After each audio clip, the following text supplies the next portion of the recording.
how to save money on your next road trip.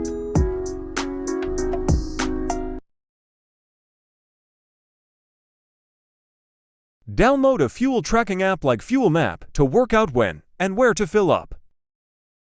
Bear in mind that extra weight in the car consumes more fuel, so plan what you pack, only bringing what you actually need. If you're renting, prioritize fuel-efficient vehicles and don't be afraid to ask the retailer for a discount. Remember that the police are out in force on long weekends, so the potential for fines is higher than usual. Keep an eye on the speedometer. Pay less for food. Food can be another major expense on a weekend away, particularly if you're planning on eating out often. The best way to avoid blowing out the budget is to do some simple planning, including how many people you might be cooking for, including extended family and friends, and also how often. Keep in mind that grocery prices can often be much higher in regional areas or tourist hotspots. So if you do a bit of planning ahead of time, you can bring food with you and pay much less. Another tip is to find out before your trip what supermarkets serve as the communities you're traveling to. That way you can look up prices in those areas online and see what's expensive. As explained previously, supermarket mobile apps are great ways to find specials at particular locations or at the shops before you go. Traveling in a group?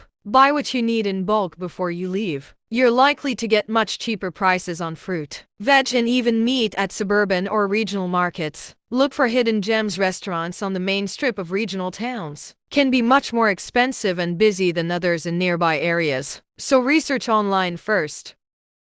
Subscribe for more informative videos. Bekdiriz.